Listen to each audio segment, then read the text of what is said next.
الحمد لله حمدا كثيرا طيبا مباركا فيه يا ربنا لك الحمد كما ينبغي لجلال وجهك وعظيم سلطانك وأصلي وأسلم على أفضل الأنبياء وسيد المرسلين نبينا محمد وعلى آله وأصحابه أجمعين أما بعد الحمد لله ফাতে মক্কার জার্নিতে আমরা ছিলাম। নবী করিম সাল্লাল্লাহু আলাইহি ওয়াসাল্লাম মক্কার উপকণ্ঠে পৌঁছে গিয়েছেন এবং ফাতে মক্কা দিকে তিনি এগিয়ে যাচ্ছেন।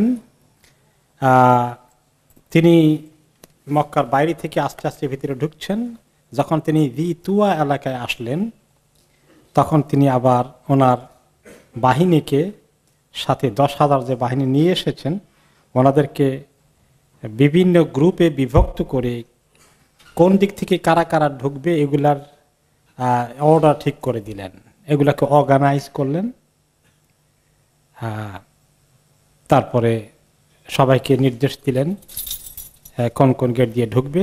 তখনও মক্কার চতুর্দিক থেকে গেট ছিল মক্কা শহরের, কারণ শহরটা তো একটু নিচু, পাহাড়ের ডিঙ্গিয়ে যেতে হয়, এত রাস্তাঘাট ভেরি ক্লিয়ার ছিল না, গিরিপথ কোনখান দিয়ে আছে ওখান দিয়ে ঢুকা লাগে মক্কার দিকে। তিনি খালিদ ইবনে ওয়ালিদ রাদিয়াল্লাহু আনহুকে দায়িত্ব দিলেন। তিনি হচ্ছেন ডান দিক দিয়ে মক্কা শহরে ঢুকবেন এবং ওনার সঙ্গে থাকবে আসলাম, সুলাইম, গেফার, মুজাইনা এবং জোহাইনা কবিলা, বিশাল এক বাহিনী ওনার নেতৃত্বে ঢুকবে।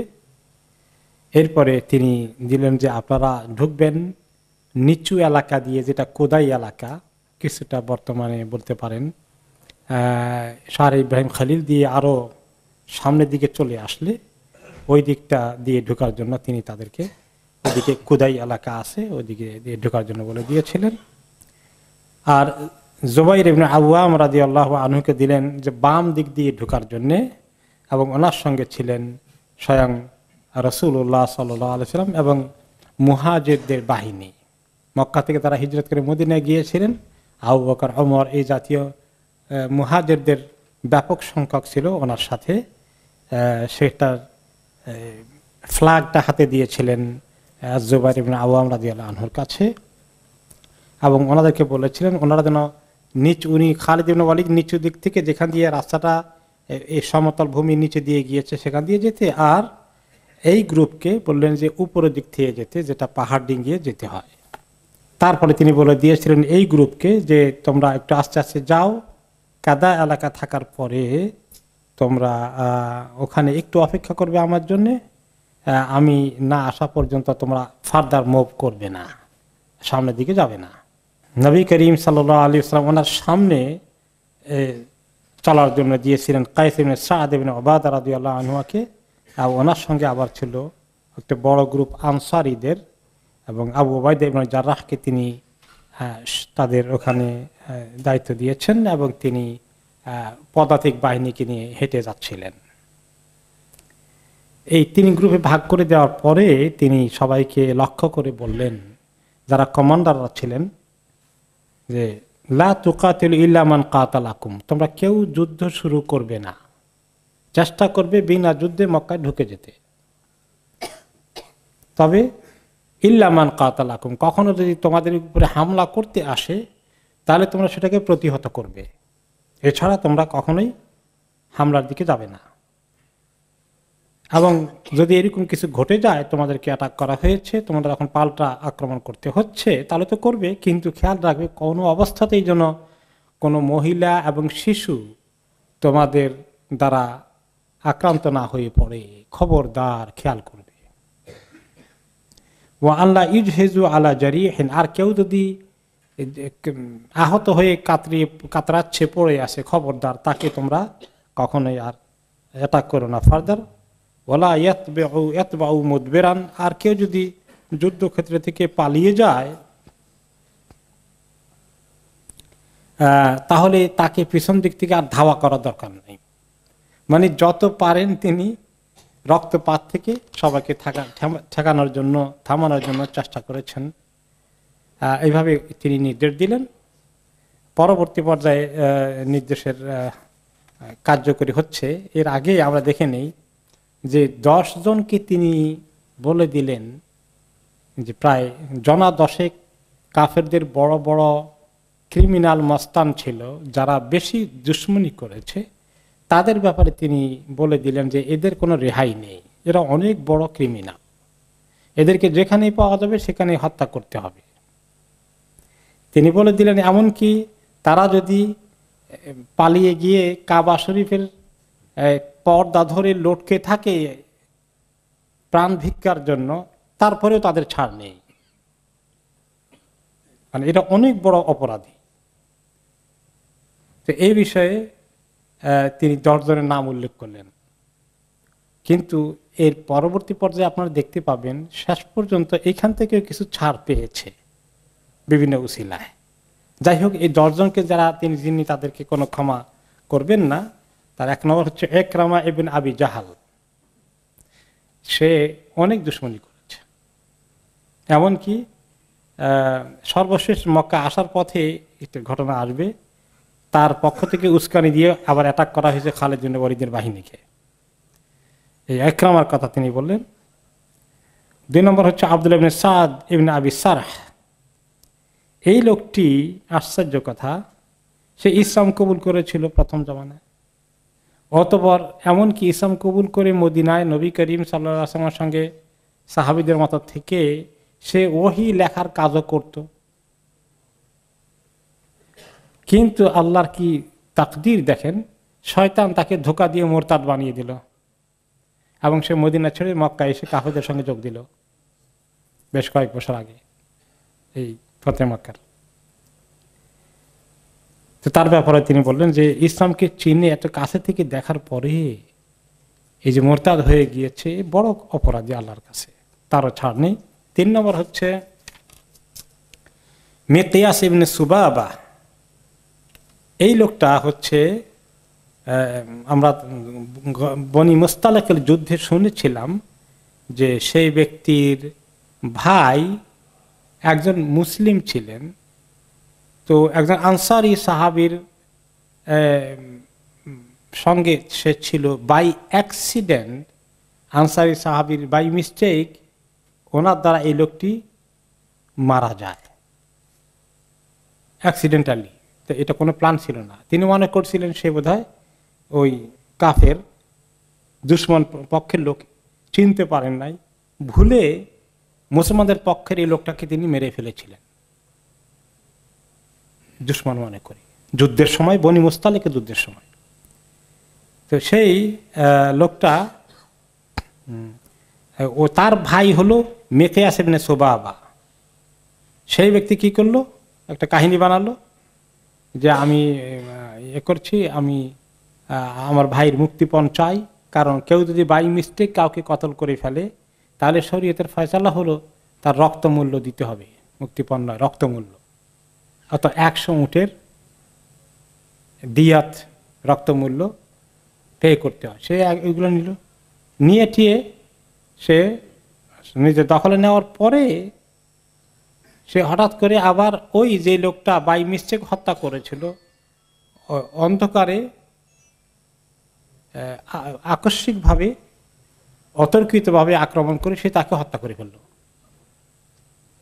যে তুমি যখন রক্তমূল্য নিয়েছ, একজনে বাই মিস্টেক করেছে, এটা তো শেষ, তুমি এগুলো নিলাও, আবার তাকেও হত্যা করলা, করে সে আবার পালিয়ে উট নিয়ে মক্কা চলে গেল, কাফেরদের সঙ্গে বসবাস করছে। রাসূলুল্লাহ সাল্লাল্লাহু আলাইহি ওয়াসাল্লাম এই মিকিয়াস ইবনে সুবাবার ব্যাপারে বলেছেন তারও রেহাই নেই, ক্ষমা নেই। 3 নম্বরে বলেছিলেন, 4 নম্বরে আব্দুল্লাহ ইবনে খাতাল। এই লোকটি ইসলাম কবুল করেছিল,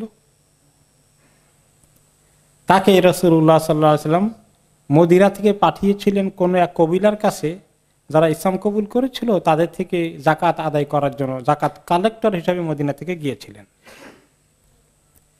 এবং সে গিয়েছিল, তার সঙ্গে আরেক সাহাবী ছিল, আনসারি সাহাবী, 2 জনকে পাঠিয়েছেন। 3 নম্বর ছিল তাদের সঙ্গে একটা তাদের কৃতদাসের মতো তাকে খেদমত করার জন্য খাদিম হিসাবে নিয়ে গিয়েছিল তাদের সঙ্গে। এই 3 জন ছিল, তারা যাকাত কালেকশন করতে অন্য একটি কবিলায় গিয়েছে। এখন এই খাদিমটাকে দিয়েছে কৃতদাসকে তাদের 2 জনের জন্য খাবার দাবার রেডি করতে, আর ওনারা 2 জন যাকাত কালেকশনের কাজে ব্যস্ত থাকবেন। তো একসময় কি হয়েছে, ওই খাদিমটা কৃতদাসটা খাওয়া দাওয়া তৈরি করতে একটু তার গাফলতি হয়েছে বা সময় মতো হয়নি, এই আব্দুল্লাহ ইবনে খাতাল এই লোকটা প্রচন্ড বদমেজাজি, সে ওই লোকটাকে হত্যাই করে ফেলো, তুমি কেন খানা তৈরি করনি, এবং পরে ভেগে গেল মক্কার দিকে এবং কাফেরদের কাছে আশ্রয় নিল। সেখানে গিয়ে ইসলাম ছেড়ে দিয়ে মোরতাদ হয়ে রাসূলুল্লাহ সাল্লাল্লাহু আলাইহি ওয়াসাল্লাম দুশমনি শুরু করলো এবং ওনার বিরুদ্ধে কুৎসা গেয়ে নিন্দা করে অনেক কবিতা রচনা করা শুরু করলো। তার ব্যাপারে তিনি এই কথা বললেন, তার রেহাই নেই।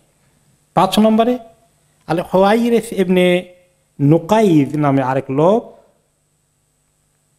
সে হচ্ছে নবী করিম সাল্লাল্লাহু আলাইহি ওয়াসাল্লামের অনেক বেশি দুশমনি করেছে এবং তারও কিছু কবিতা চর্চা করে কবিতা সাহিত্যের মাধ্যমে নবী করিম সাল্লাল্লাহু আলাইহি ওয়াসাল্লামের বিভিন্ন কুৎসা গেয়ে গিয়ে আরব দেশে ছড়িয়ে দিত, যাতে মানুষ ইসলাম কবুল না করে, ওনাকে যেন ঘৃণা করে মানুষ।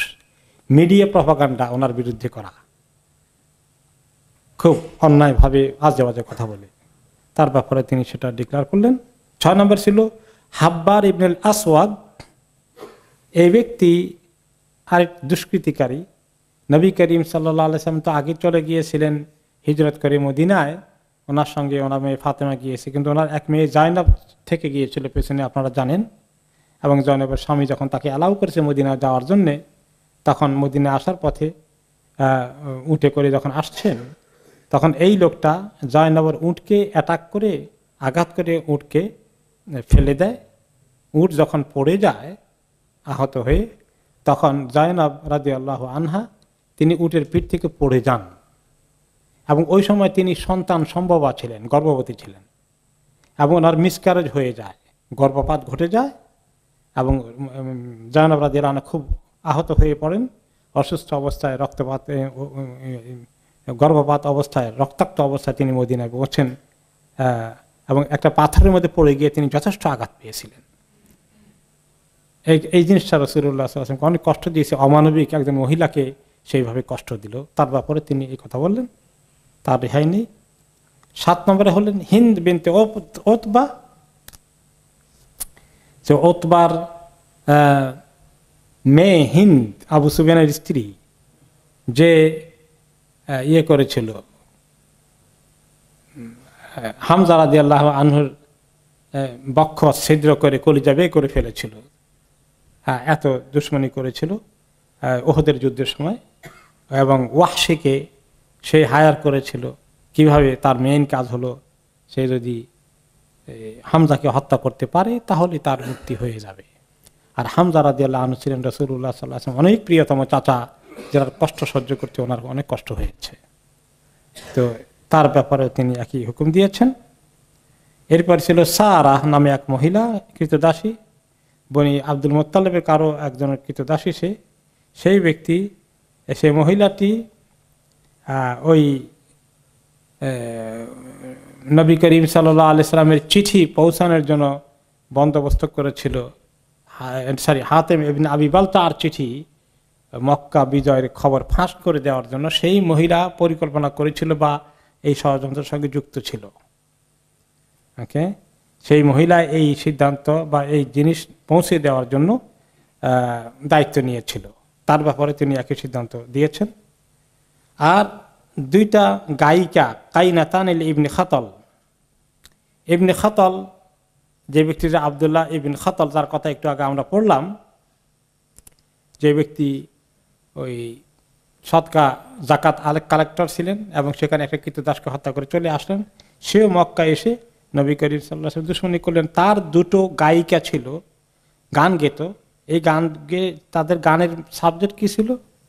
গানের আসর জমিয়ে রাসূলুল্লাহ সাল্লাল্লাহু আলাইহি ওয়াসাল্লামের ব্যাপারে কুৎসা রটনা করা, নিন্দা করা এবং মানুষকে ওনার ব্যাপারে ঘৃণা তৈরি করা। তার মানে মিডিয়া প্রপাগান্ডায় তাদের হাত ছিল, তারা শিল্পী হিসাবে ভূমিকা পালন করেছে দ্বীনের দুশমনি করার জন্য। এই 2জনের ব্যাপারেও তিনি সিদ্ধান্ত দিয়েছেন। এরপরে 11 নম্বরে ছিল কাব ইবনে জুহাইর ইবনে আবি সুলমা, যিনি একজন কবি ছিলেন, ওনার ব্যাপারে তিনি একই সিদ্ধান্ত দিয়েছেন। আর 12 নম্বরে ওয়াহশি, হামজার ঘাতক, তার ব্যাপারেও তিনি একই কথা বলেছেন। তাহলে 12 জন, এই 12 জনের ব্যাপারে তিনি এই কথা বললেন।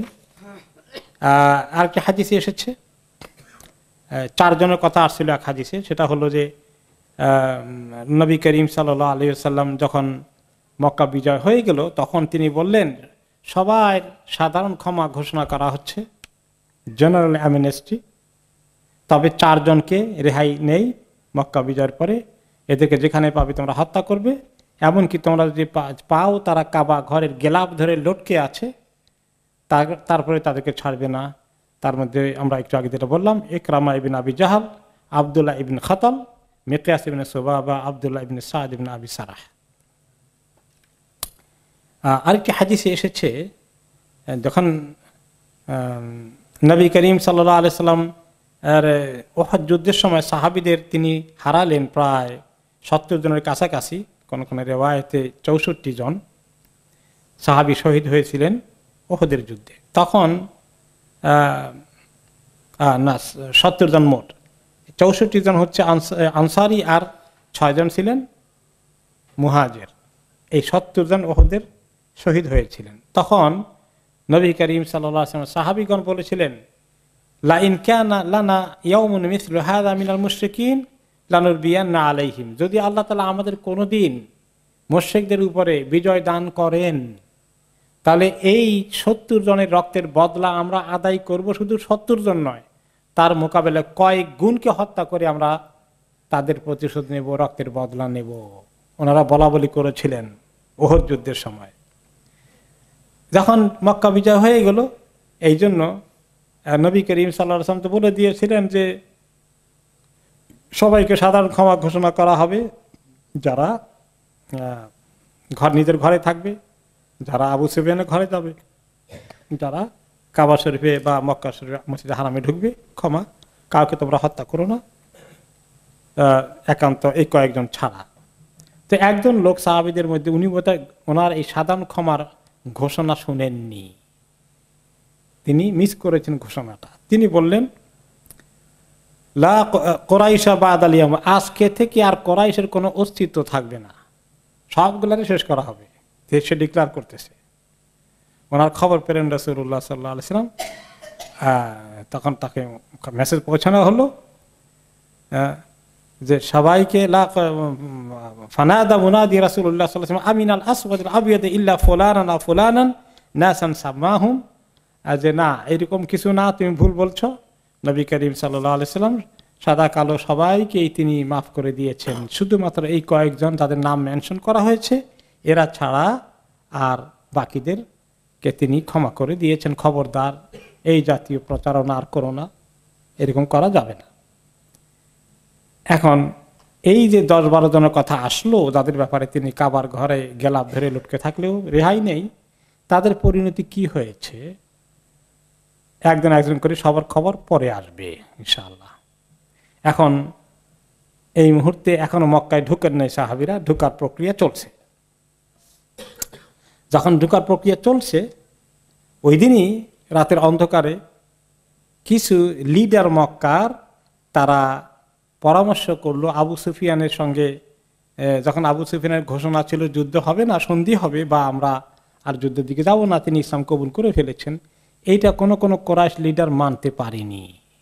আবু সুফিয়ানকে অ্যাভয়েড করে তারা কিছু যুদ্ধ করার জন্য এবং অতর্কিত অ্যাটাক করে মুসলমানদেরকে যুদ্ধের ক্ষতিগ্রস্ত করা যায় সে প্ল্যান করে ফেলল। এই ক্ষেত্রে কোরাইশদের কিছু লিডার গিয়ে আশেপাশে যারা কিছুটা তাদের প্রজার মতো আছে, আওবাস বলা হয় এদেরকে, বিভিন্ন ছোটখাটো কবিলার লোকগুলো, ওরা কোরাইশদেরকে খুব মান্য করে, তাদেরকে বললো তোমরা আসো, আমরা যুদ্ধ করব, তোমরা প্রস্তুতি নিয়ে আসো। বিশেষ করে কবিলা বনি বাকর, যারা ওই বনি হারিসকে আক্রমণ করেছিল নবী করিম সাল্লাল্লাহু আলাইহি ওয়াসাল্লামের যারা মিত্র ছিল, এবং অতর্কিত আক্রমণ করে তাদেরকে হত্যা করলো, যার বদলা নেওয়ার জন্যই নবী করিম সাল্লাল্লাহু আলাইহি ওয়াসাল্লাম এখন মক্কা বিজয়ের দিকে আসছে। তো ওই দুশ্মন কবিলা বনি বাকর তারা রেডি হয়ে গেল। বনিল হারিস, হুজাইল, এইভাবে করে কিছু কিছু কবিলা এই ছোটখাটো লোকদেরকে কিছু কোরাইশা জমা করে ফেললো, যেটা আসলে কোনো পরিকল্পিত ছিল না, প্ল্যান ওয়েতে ছিল না, এবং এটা নবী করিম সাল্লাল্লাহু আলাইহি ওয়াসাল্লামের কাছে খবর ছিল না যে তারা এইভাবে যুদ্ধ করতে আসবে। তবুও উনি তো সবসময় সাহাবীদেরকে রেডি করেছেন যে কোনো আক্রমণের জন্য প্রস্তুত থাকবা, আক্রমণ আসলেই তোমরা পাল্টা আক্রমণ করবে। এখন এই কিছু মক্কার আশেপাশের ছোটখাটো কবির লোকদেরকে জমায়েত করে কাফে কয়েকজন লিডার গোপনে বলল যে এদেরকে জমা করি, ওদেরকে দিয়ে অ্যাটাক করিয়ে দেব, প্রাইমারি অ্যাটাক। যদি দেখা যায় যে ওদের অ্যাটাকে তারা ভালোই সুবিধা করেছে, মুসলমানরা পিছু হচ্ছে, তাহলে আমরা আমাদের পিছনে জয়েন করে ধাওয়া করব মুসলমানদেরকে। আর যদি দেখা যায় যে না, তারা আসলে সুবিধা করতে পারেনি, তাহলে আমরা নিজেরা সেফ থাকলাম।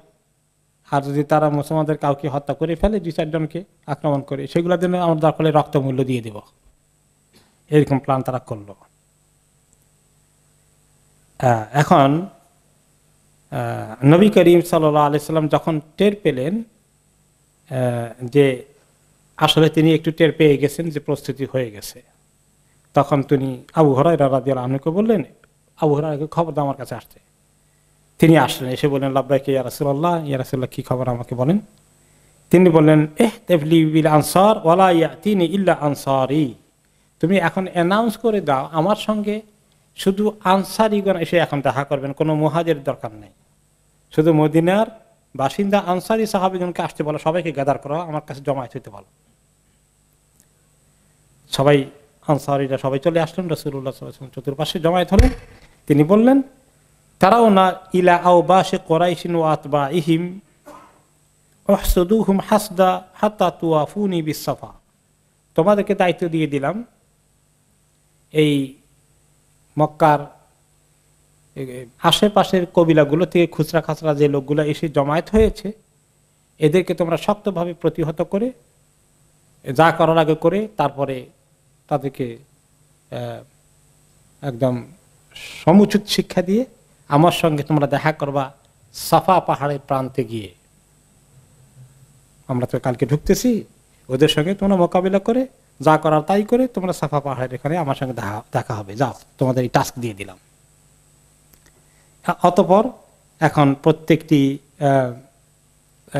গ্রুপ যেভাবে যেভাবে ঠিক করে দিয়েছেন কে কোন গেট দিয়ে ঢুকবে সেই গেট দিয়ে ঢুকছে। কোন গ্রুপের কাছে তেমন কোনো মোকাবিলা হয় নাই, সবাই বিনা বাধায় ঢুকে গেলেন। শুধুমাত্র খালিদ ইবনে ওয়ালিদের যে গ্রুপ ছিল, যিনি নিচু এলাকা দিয়ে কোদাই এলাকা দিয়ে ঢুকছিলেন, উনি যখন মক্কার কাছাকাছি আসলেন, সেখানে ওনাকে মোকাবিলা করার জন্য, প্রতিহত করার জন্য মক্কার লিডার সাফওয়ান ইবনে উমাইয়া, ইকরামা ইবনে আবি জাহাল, সোহাইল ইবনে আমর, এরা সবাই এসে ওই আওবাস মক্কার খুচরা আশেপাশের ছোট্ট বাহিনীকে এগিয়ে দিল। তারা যে এলাকায়, সেই এলাকায় একটা পাহাড় আছে, তার নাম হলো খান্দামা। যে খান্দামা পাহাড়ের এই পাশে তারা লুকিয়ে থাকলো, যেই ওনারা আসতেছেন পাহাড়ের এদিক থেকে তারা ওনাদেরকে বর্ষা তীর ছোড়া শুরু করে দিল। ওনারা তো নিচু ভূমি দিয়ে আসতে করে আসতেছেন, এরা পাহাড়ের এদিক থেকে উঁচু থেকে নিক্ষেপ করা শুরু করে দিল। তা এতে যখন আক্রমণ আসলো, তখন খালিদ ইবনে ওয়ালিদ তো মাশাআল্লাহ যুদ্ধে পারঙ্গম, পারদর্শী, তিনি শক্তভাবে এগুলোর মোকাবিলা করা শুরু করে দিলেন। মোকাবিলা করতে করতে তাদেরকে পিছু হটালেন এবং আলহামদুলিল্লাহ তিনি মোকাবিলা করতে করতে ওদের 20 জনকে কুপকাত করলেন, তারা 20টা মারা গেল। এবং পরে তারা আর টিকতে পারল না, টিকতে না পেলে তারা রণে ভঙ্গ দিয়ে সবাই পিছনের দিকে দৌড়ে পালানো শুরু করে দিল। এবং খালিদ ইবনে ওয়ালিদের বাহিনী তাদেরকে ধাওয়া করে করে আসলেন, আসতে আসতে এমনকি তারা দৌড়ে কাবা শরীফের ভিতরে ঢুকে গেটের মধ্যে এসে গেল প্রায়। তখন আবু সুফিয়ান দেখলো যে এরা গেটের মধ্যে চলে আসছে আর পেছন দিক থেকে ওরা ধাওয়া করছে। তখন আবু সুফিয়ান চিৎকার করে আওয়াজ দিলেন যে গতকালকে ওনার সঙ্গে রাসূলুল্লাহ সাল্লাল্লাহু আলাইহি ওয়াসাল্লামের বা তার একদিন আগে যে কথা হয়েছে, মান আগলাকা বাবাহু ওয়া কাফফা ইয়াদাহু ফাহুয়া আমিন, যে ব্যক্তি তার ঘরে দরজা বন্ধ করে থাকবে সেই ব্যক্তি এবং সে এগিয়ে আসবে না ফাইট ব্যাক করতে, সেই ব্যক্তি নিরাপত্তা পাবে। তো এই কথা তিনি মনে করিয়ে দিলেন যে আমার সঙ্গে তো এরকম কন্ট্যাক্ট হয়েছে। তো সাহাবীরা দরজা ধাক্কাধাক্কি করছে আর ওরা দরজা বন্ধ করে দিয়ে নিজেরা ভিতরে থাকছে, তারা এখন আর এগুচ্ছে না পাল্টা আক্রমণ করতে। এই অবস্থা সামনে আছে। এরপরে আবু সুফিয়ান রাসূলুল্লাহ সাল্লাল্লাহু আলাইহি ওয়াসাল্লামের কাছে আসবেন, সে তার আগে আরেকটি ঘটনা, যে এটার এই ছোট্ট যে খণ্ড যুদ্ধটা হয় এটাকে বলা হয় খান্দামা। খান্দামা এলাকায় এটা হয়, খান্দামা পাহাড়ের নাম। ওকে, এটা আহলু খান্দামা। তো সেই খান্দামার যুদ্ধে বনি বাকরের কবিলা যারা আক্রমণকারী ছিল ওই খোজাকে, তাদের একজন লিডার ছিল, তার নাম হলো হেমাস ইবনে কায়েস। হেমাস ইবনে কায়েস ওই মক্কার কিছু লিডারদের যোগসাজশে আগের দিন সে যখন রেডি হচ্ছে যুদ্ধ করার জন্য, সে তার যন্ত্রপাতি এগুলো সব খোঁজাখুঁজি করছে, আগামীকালকে তারা অতর্কিত হামলা করবে খালিদ ইবনে ওয়ালিদের দিক থেকে আসা বাহিনীকে। তো সে যখন এগুলো নিয়ে দৌড়াদৌড়ি করছে, ইতিমধ্যে খবর হয়ে গেছে যে আবু সুফিয়ান যুদ্ধ না করার খবর দিয়েছেন, মক্কা সবাই জানে, কিন্তু এরা এই উল্টো এই কাজটা করছে। তো তার স্ত্রী, হেমাসের স্ত্রী দেখতে পাচ্ছে তার স্বামী যুদ্ধ করার জন্য যন্ত্র যোগাযোগ করছে, তরবারি টরবারি তীর ধনুক সব ঠিকঠাক করছে। তো তিনি বলছে, স্ত্রী বলছেন, লিমাদা তুইদ্দু সিলাহাক, অস্ত্র শস্ত্র জোগাড় করছেন কি মনে করে? ক্বালা লি মুহাম্মাদিন ওয়া আসহাবিহি, মুহাম্মদ আর আসহাব তার বাহিনীকে মোকাবিলা করব, যুদ্ধ করব, পরাস্ত করব। মহিলা তখন বললেন স্ত্রী তাকে লক্ষ্য করে, লিমাদা ওয়াল্লাহি মা আরা ইয়াকুমু লি মুহাম্মাদিন ওয়া আসহাবি শাই। তো সে মহিলা বলল, তুমি আর কাজ নাই বুঝি, এই এত বড় বাহিনী 10,000 বাহিনী আসছে, আবু সুফিয়ান নিজে তোমাদের লিডার যেখানে সারেন্ডার করে ফেলেছে, আর তুমি আসলে যুদ্ধ করার জন্য মুহাম্মদ আর তার বাহিনীকে ঠেকাবে? কারো শক্তি নাই এই বাহিনীকে ঠেকাতে। সে অনেক কনফিডেন্ট। হেমাস বলে কি, আল্লাহি ইন্নী লা আরজু আন উখদিমাকা বাদাহুম, আন উখদিমাকি বাদাহুম, আমার আশা আছে যে বিজয় লাভ করব আর ওদেরকে কৃতদাস বানাবো, আর তোমার জন্য কৃতদাস হিসাবে একটাকে ধরে নিয়ে আসবো। কি মনে করছো? দেখছেন, কম না, বহুত সাহস। এরপরে যখন তুমুল যুদ্ধ হয়ে 20 জন মারা গেল, এখন ওই সাফওয়ান ইবনে উমাইয়া, এখন আবু জাহাল সবগুলো পালিয়ে যাচ্ছে। এখন এই দেখা এই বেচারা কি করবে, সেও পালিয়ে যাচ্ছে। এখন পালিয়ে দৌড়ে ঘরে ঢুকে আসছে, ঘরে ঢুকে স্ত্রীকে বলে, জলদি করে দরজা বন্ধ করো, ভালো করে বন্ধ করো। তো মহিলা তখন বলে, ফাইনা মা কুনতা তাকুল, তুমি না খুব বীরত্ব দেখে গেছিলে, এখন কই সে কথা, কই গেল তোমার? এখন তো লজ্জা পেয়ে গেছে। লজ্জা পেয়ে আবার কবি ছিল, আরবদের অনেকেই কবি ছিল। এখন তার স্ত্রীকে তাৎক্ষণিক কবিতা একটা মুখস্থ করে শোনাই দিল রেডি করে। সে কি বললো, সে পুরো যুদ্ধের কাহিনী তুলে ধরল কবিতার পাতার মধ্যে। ইন্নাকা লাউ শাহিদতি ইয়াউমাল খান্দামা ইয ফাররা সাফওয়ানু ওয়া ফাররা ইকরামা। আরে শোনো, তুমি যদি দেখতে, এই খান্দামায় থাকতে, সেখানে দেখতে কিভাবে সাফওয়ান এত বড় লিডার আর ইকরামা ইবনে আবি জাহল দুইজনে পালিয়ে পেছনের দিকে পালিয়ে চলে গেল। কি রকম যুদ্ধ হলে তারা পালায়, এত বড় বড় লিডার, বুঝো না? ও আবু ইয়াজিদ কায়িমুন কাল মুতামা, আর সালেহ ইবনে আমর যে আরেক লিডার, তার লকব হচ্ছে আবু ইয়াজিদ, সেই অবস্থা, তার অবস্থা দেখে যে এতিমের মতো দাঁড়িয়ে আছে। এখন কি করবে, রাস্তা খুঁজে পাচ্ছে না পালানোর জন্য। ওয়াস্তাকবালাতহুম বিসুয়ুফিল মুসলিমা, আর মুসলমানদের তরবারিগুলো এসে তাদেরকে কিভাবে অ্যাটাক করছে। ইয়াকতানা কুল্লা সাঈদিন জুমজুমাতিন, আমার সামনে দেখতে পেলাম কয়জনের কল্লা চলে গেল আর হাত পা চলে গেল তাদের তরবারির আঘাতে। দারবান ফালা ইসমা ইল্লা গামগামা, এমন মার কে খায়? মার দেখলে খালি মানি যুদ্ধের মধ্যে যে যখন তরবারির আওয়াজ, ঘোড়ার আওয়াজ এগুলো চলতে থাকে, ওই আওয়াজ ছাড়া এমন ভীতিকর পরিস্থিতি। লাহুম নাহিতুন খালফানা ওয়া হামহামা লাম তানতিকি ফিল লাউমি আদনা কালিমা। কয় যে আর কি মারাত্মক অবস্থা, আমাদের লোকদের চিৎকার আর তাদের হুঙ্কার, আর ওই জানোয়ারগুলোর যে যখন ঘোড়াকে দাবড়ায়, খুব আওয়াজ করে না ঘোড়া, সেগুলোর এই চিৎকার, আর এইরকম পরিস্থিতি আর টিকে থাকা যায়? তুমি খামাখা আমার সমালোচনা করো, যার বাঁচানো ছাড়া কি উপায় আছে? তো খালিদ রাদিয়াল্লাহু আনহু যখন তাদেরকে ধাওয়া করে আসছিলেন, ওনার বাহিনী তেমন ক্ষতিগ্রস্ত হয়নি, তাদেরই মারা গেল 20 জন। শুধুমাত্র খালিদ রাদিয়াল্লাহু আনহুর 2 জন ওনার অনুসারী, ওনার গ্রুপের মুসলমান ইন্তেকাল করলেন তাদের আক্রমণে। কারণ ছিল ওনারা 2 জন একটু ধাওয়া করতে গিয়ে একটু অন্য রাস্তায় ঢুকে গিয়েছিলেন, ওনাদের গ্রুপের সঙ্গে থাকেননি। তো তো তাদেরকে একা পেয়ে দুইজনকে আলাদা আইসোলেটেড অবস্থায় অ্যাটাক করে এই দুইজন শহীদ হয়ে যান। তার মধ্যে একজন ছিলেন কুরজ ইবনে জাবির আল ফিহরি, আরেকজন ছিলেন হুবাইশ ইবনে আশআর আল খুজাই, খোজা কবিলার। আর তিনি আসলে উম্মে মা'বাদের ভাই, উম্মে মা'বাদ। উম্মে মা'বাদের কাহিনী আপনাদের মনে আছে কিনা? রাসূলুল্লাহ সাল্লাল্লাহু আলাইহি ওয়াসাল্লাম যখন হিজরত করছিলেন মদিনায়, মক্কা মদিনার মাঝখানে যখন খুব টায়ার্ড হয়ে গেলেন, ক্ষুধার্ত হয়ে গেলেন, একটি বেদুইন তাঁবু দেখে গিয়েছিলেন। সেখানে এক মহিলা ছিল, যে তার স্বামী ছিল না বাড়িতে, ছাগল চড়াতে গেছে এবং তাদের ছাগলগুলো না খেয়ে মরে যাওয়ার অবস্থা। তো আর ওই তাঁবুতে গিয়ে তিনি বললেন, আমরা মুসাফির মানুষ, তোমাদের কাছে কোনো খাবার আছে? কিচ্ছু নাই। কোথায় খাবার পাবো? অভাবে তো আমরা মরে যাচ্ছি। কোনো ছাগল টাগল নাই। ছাগল যেগুলো মোটামুটি হাঁটতে পারে এগুলোর তো আমার সামনে নিয়ে গেছে বহু দূরে, এখানে ঘাস চাষ তো নাই, বহু দূরে ঘাস খাওয়াইতে নিয়ে গেছে।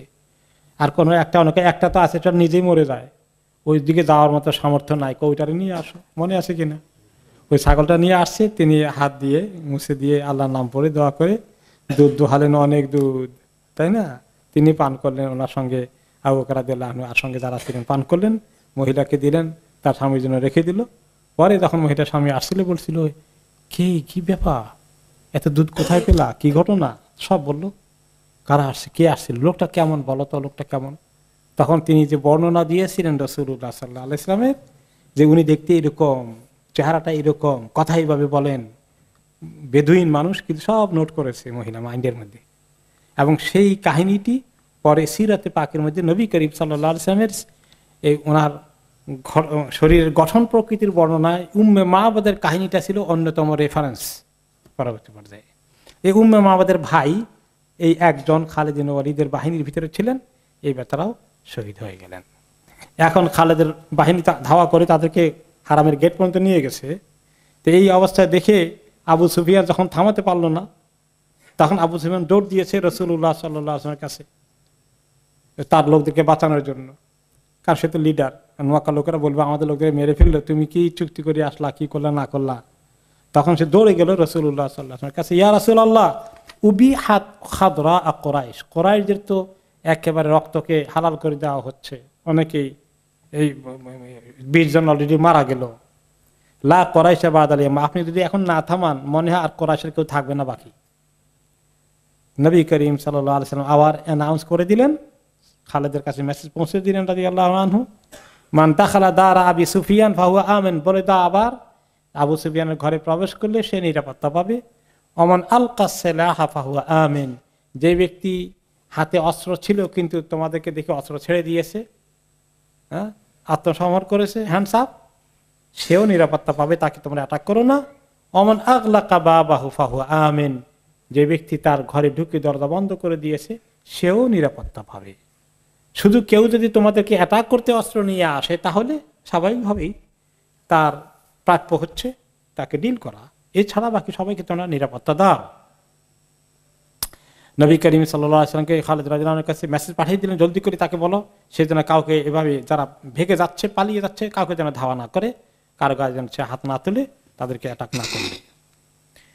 অতঃপর খালিদ যখন রাদিয়াল্লাহু আনহু এগিয়ে আসলেন, রাসূলুল্লাহ সাল্লাল্লাহু আলাইহি ওয়াসাল্লাম দেখা হয়ে গেল, তখন তিনি ওনাকে একটু চার্জ করলেন খালিদ রাদিয়াল্লাহু আনহুকে, কারণ আবু সুফিয়ান বলে যে সে তো অলরেডি অনেকজনকেই 20 জনের মতো শেষ করে দিয়েছে আমাদের। তিনি ওনাকে চার্জ করলেন, লিমা কাতালতা ওয়াকাদ নাহাইতুকা আনিল কিতাল, খালিদ তুমি যুদ্ধ করতে গেলে কেন, রক্তপাতের দিকে গেলে কেন? আমি বলে দিয়েছিলাম না যে রক্তপাত করবে না? তখন তিনি বললেন, ইয়া রাসূলুল্লাহ হুম বাদাউনা বিল কিতাল ওয়া ওয়াদাউ ফিনা সিলাহ ওয়া আশআরুনা বিন নাবল, ইয়া রাসূলুল্লাহ তারাই তো যুদ্ধটা শুরু করে দিল, হঠাৎ করে আক্রমণ করলো আমাদেরকে, তারা তীরের বর্ষণ শুরু করে দিল, বর্ষা নিক্ষেপ করা শুরু করে দিল। আমি যতদূর পেরেছি থামানোর চেষ্টা করেছি, তাদেরকে বোঝানোর চেষ্টা করেছি, কিন্তু তারা আক্রমণ করেই বসলো। এই কথা শোনার পরে রাসূলুল্লাহ সাল্লাল্লাহু আলাইহি ওয়াসাল্লাম বলেন, কাদাউল্লাহি খায়র, আল্লাহ যেটা ফয়সালা করছেন যাকে এর মধ্যে হয়তো খায়র আছে। এর চেয়ে বেশি তিনি আর ওনাকে তিরস্কার করলেন না, কারণ উনি তো ডিফেন্স করতে গিয়েছেন। তো তিনি বলেন হয়তো এর মধ্যে কোনো খায়র আছে, এটা ঘটে গেল যেটা আমি চাই নাই। উনি চাচ্ছিলেন টোটালি কোনো রক্তপাত যেন না হয়, কিন্তু এটা আটকানো যায়নি। খালিদ বিন ওয়ালিদ দায়ী নয় এটা তিনি বুঝতে পেরেছেন।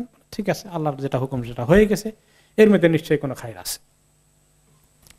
অতঃপর রাসূলুল্লাহ সাল্লাল্লাহু আলাইহি ওয়াসাল্লাম বললেন, কুফফু আনি সিলাহ ইল্লা খুযাআ মিন বনি বকর, সবাই অস্ত্র থামিয়ে ফেলো, কেউ কাউকে অ্যাটাক করো না। তবে বনি বকর যে খোজা লোকদের রক্তপাত ঘটিয়েছিল, ওইরকম কোনো ক্রিমিনালকে যদি খোজা লোকেরা পায়, হত্যাকারীকে শনাক্ত করে এবং তারা তাকে অ্যাকশন নেয়, এটা তাদের রাইট আছে তাদের কেসাস আদায় করার জন্যে।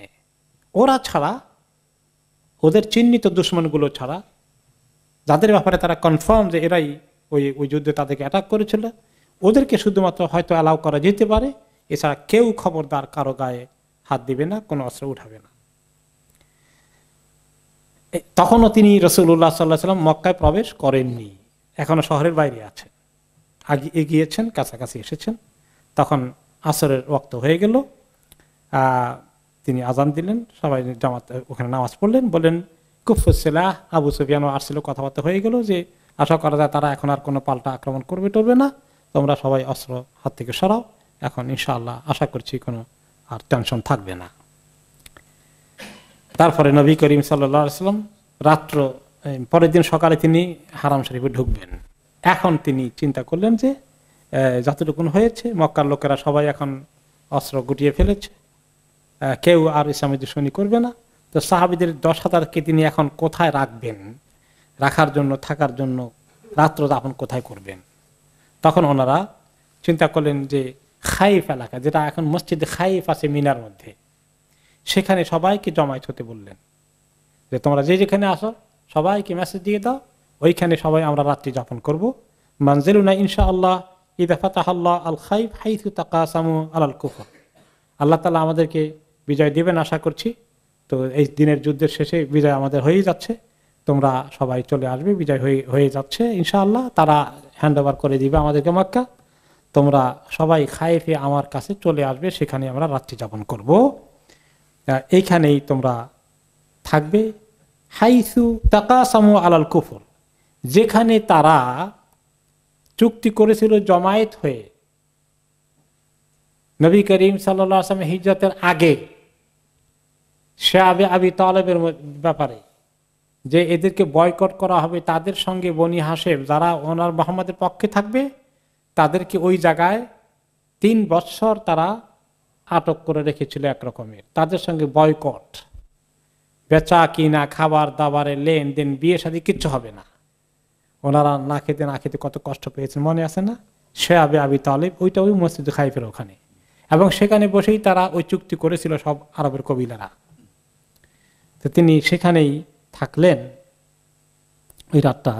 ওলামায়ে কেরাম যারা এই সিরাত পাকের আলোচনা করেছেন তারা বলছেন যে ওই জায়গাটাকে তিনি বাছাই করেছেন এই জন্যে, যেখানে তারা ইসলামের বিরুদ্ধে ষড়যন্ত্র করে মুসলমানদেরকে বয়কট করে পরাজিত, মুসলমানরা অসহায় হয়ে গিয়েছিল, সেখানে মুসলমানদের বিজয়টা আল্লাহ দেখিয়ে দিবেন কাফেরদেরকে, যে তোমরা কোন জায়গায় কষ্ট দিয়ে মুসলমানদেরকে এখানে তোমরা বিপদে ফেলে দিয়েছিলে, কষ্ট দিয়েছিলে, তোমরা এখন দেখো আল্লাহ তাআলা সেই লোকগুলোকে বিজয় দান করেছে। এরপরে তিনি নবী করিম সাল্লাল্লাহু আলাইহি ওয়াসাল্লাম তিনি নিজেও সেখানে থাকলেন। তিনি ওনার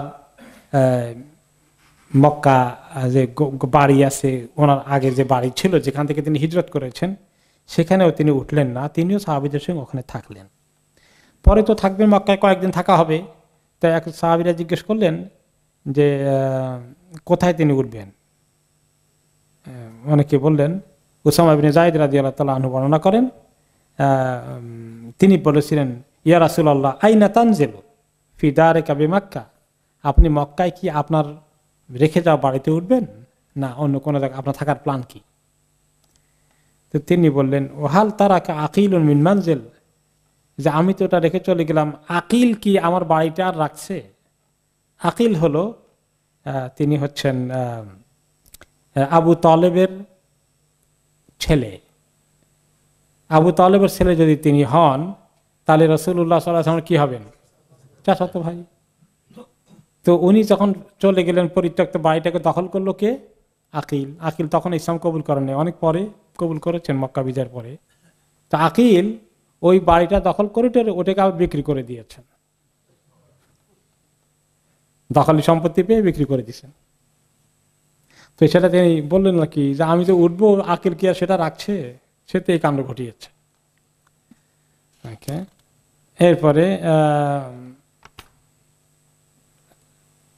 এরপরে দেখা যাচ্ছে আবু তালিব যখন ইন্তেকাল হয় এবং নবী করিম সাল্লাল্লাহু আলাইহি ওয়াসাল্লাম যখন যে বাড়িতে ছিলেন, সেই বাড়িটা পরবর্তী পর্যায়ে আকিল বিক্রি করে দিয়ে পুরো বিক্রি করে দেয়। এবং হয়তো বাড়িটা থাকলে উনি হয়তো উঠতেন, ওনার স্মৃতি, কিন্তু সেটা তিনি মিস করলেন। একটা আফসোসের সুরেই কথাটা বললেন আর কি। এরপরে হলো যে যখন তিনি সবাইকে খবর দিলেন তোমরা সবাই খাইফে চলে আসো, মসজিদের খাইফের যে ময়দান এখন আছে ওই জায়গায়, তখন সবার আগে যে বাহিনী গিয়েছিল জুবাইর ইবনে আওয়াম রাদিয়াল্লাহু আনহু, ওনার কমান্ডার, ওনার নেতৃত্বে ওই বাহিনী সেখানে গেল। তিনি সেখানে সবার আগে ফ্ল্যাগ গাড়লেন এবং নবী করিম সাল্লাল্লাহু আলাইহি ওয়াসাল্লামের জন্য একটি ছোট্ট চামড়ার তাঁবু তিনি রেডি করে রাখলেন, টেন্ট, যাতে তিনি ওখানে একটু রেস্ট নিতে পারেন, রাত্রেবেলা রাত্র কাটাতে পারেন। অতঃপর রাসূলুল্লাহ সাল্লাল্লাহু আলাইহি ওয়াসাল্লাম মক্কায় প্রবেশ করলেন পরের দিন সকালে। ওকে, দ্যাট ইজ, ওই দিন ছিল জুমার দিন। তিনি সকাল সকাল মক্কা প্রবেশ করলেন, আর সেটা ছিল রমাদানের 20 তারিখের মতো, আর 10 দিন বাকি আছে রমাদানের। এবং তিনি ওনার কাসওয়া উটে, যে উটটার নাম ছিল কাসওয়া, তিনি গিফট পেয়েছিলেন, সেই উটের মধ্যে ওনার পেছনে উঠালেন। অনেক সময় আরবরা একই উঠে 2 জন উঠে, সাধারণত যিনি উটের মালিক উনি তার একান্ত ঘনিষ্ঠজনকে পিছনে উঠালেন। এবারে পিছনে তিনি উসামা ইবনে যায়েদ রাদিয়াল্লাহু আনহুকে, যে ওনার কৃতদাস ছিল যায়েদ, যিনি শাহাদাত বরণ করেছেন মুতার যুদ্ধে, ওনার ছেলে যায়েদকে তিনি ওনার পেছনে উঠালেন। তিনি যায়েদকে খুব মহব্বত করতেন, কারণ যায়েদের ছেলে উসামাকে মহব্বত করতেন, যে তার বাবাকে হারিয়েছে। এই জন্য উসামাকে বলা হয় হেব্বু রাসূলিল্লাহ সাল্লাল্লাহু আলাইহি ওয়াসাল্লাম, রাসূলুল্লাহ সাল্লাল্লাহু আলাইহি ওয়াসাল্লাম অনেক মহব্বতের পাত্র, প্রিয় পাত্র। তাকে তিনি পিছনে উঠালেন। আর তখন রাসূলুল্লাহ সাল্লাল্লাহু আলাইহি ওয়াসাল্লামের সামনে ওনার মাথার উপরে একটা ছিল আর কি, হেলমেটের মতো ছিল পরা, যুদ্ধের বেশে তিনি আছেন। সেই অবস্থাতে তিনি ঢুকলেন, এবং ঢুকলেন যখন উঠে চলছেন, কিন্তু উনি ওনার মাথাটাকে নিচু করছেন, আল্লাহকে ডাকছেন, জিকির করছেন, আল্লাহ তাআলার শুকরিয়া আদায় করছেন, আর নিজের মাথাটাকে নিচু করছেন, আর সূরা ফাতহ পড়ছেন, ইন্না ফাতাহনা লাকা ফাতহাম মুবিনা, আমি আপনাকে সুস্পষ্ট বিজয় দিচ্ছি, আল্লাহ বলে দিয়েছিলেন। যে আল্লাহ শুকরিয়া আদায় করছেন আর নিজের মাথা নিচু করে করে ঢুকছেন। ওলামায়ে কেরাম বলেছেন, কেন মাথা নিচু করেছেন? কারণ বিজয় যারা করে তারা খুব গর্বিত হয়, অহংকারীর বেশি তারা ঢোকে, তাই না? তারা সেলিব্রেট করে তাদের বিজয়কে, ফুলের মালা দিয়ে তাদেরকে বরণ করা হয়, বীরত্বের সাথে বীরত্ব প্রদর্শন করে।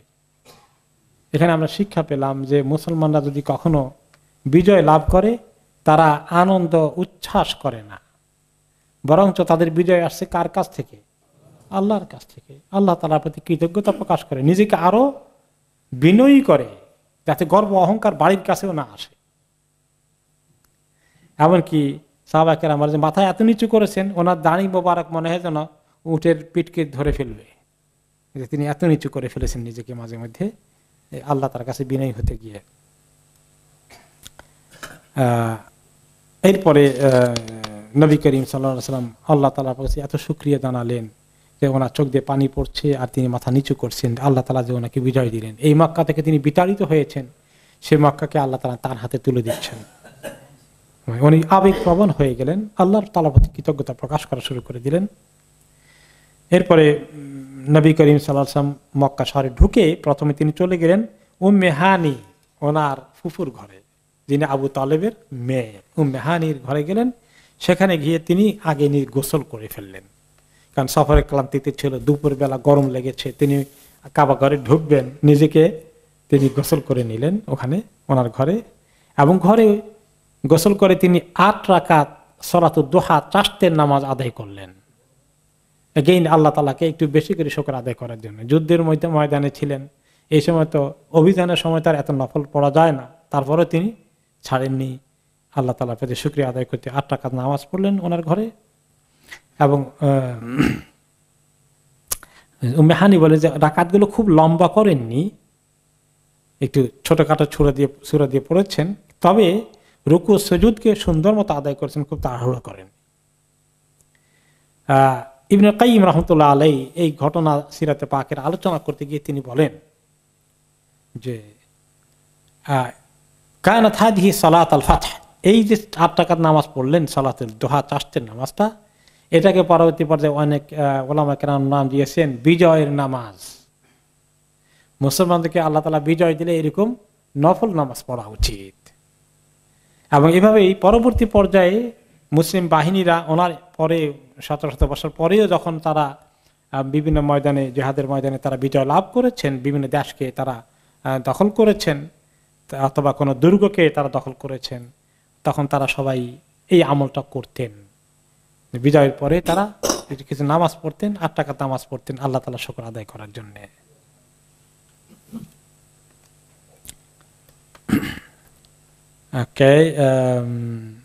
সেই সিলসিলা যখন পারস্য সাম্রাজ্যকে মুসলমানদের কবজায় চলে আসে, ইরানের সম্রাটের যখন পতন হয়, তখন সেখানকার কমান্ডার ছিলেন সাদ ইবনে আবি ওয়াক্কাস রাদিয়াল্লাহু আনহু।